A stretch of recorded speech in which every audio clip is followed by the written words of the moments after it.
ফেলে আসা মানুষগুলো একদিন তাদের শূন্যতা বুঝিয়ে দিয়ে যায়। সেই পুরনো মানুষগুলো একদিন আমাদের অতীত হয়ে যায়। যে মানুষগুলোকে একদিন স্পর্শ করার তীব্র বাসনায় অতৃপ্ত আত্মার টান জমত, সেই জমে যাওয়ার টানে জং ধরে, মরিচা পড়ে, মায়ের টানে ভাটা পড়ে, বুকের ভেতরটা হু হু করে চিৎকার দিয়ে বলে যায়, তোমার জীবনের কালো অধ্যায় আমি। চোখ ডুবুডুবু জলে, গাল বেয়ে ঝরবে পেয়ে হারানোর বেদনা।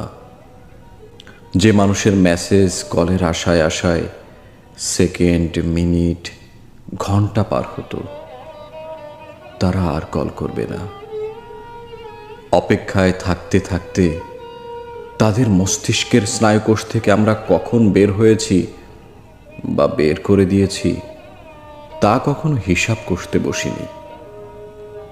ওই মানুষগুলো কেউ অতি চমৎকার করে বিপদে পাশে এসে দাঁড়াতো, অথচ আজ মরা মুখটাও দেখা হবে না। পরিস্থিতি আর পারিপার্শ্বিকতা সবটুকু দিয়ে সে সময় আর যাওয়া হবে না। যে মানুষদেরকে আমরা বলতাম তুমি কে, তারাই একটা সময়ে আঙুল উঁচিয়ে বলে, আজ বলো তো আমি কে।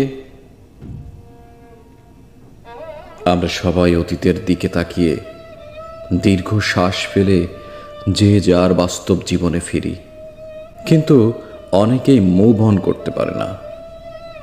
জং ধরা অতীতের সঙ্গে আত্মা বিলুপ্ত করে শুধু মানব অবয়ব নিয়ে ঘোরাঘুরি করে।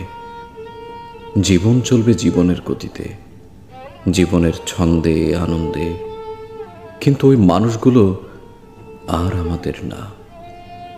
ভাবতেই কেমন গা শিউরে ওঠে। কত শত হাজার প্রতিশ্রুতির কবর হয় একটা সম্পর্ক ভাঙার সাথে, তাই না? যে মানুষের প্রতি অধিকার, দাবি সবটুকু ছিল, আজ ওরা অন্যের। আচ্ছা, ওরাও কি সেখানে কখনো অতীত হয়ে যাবে? জীবনের কঠিন সময় পার করার একটা মহা ঔষধ, একটা মুস্কি হাসি।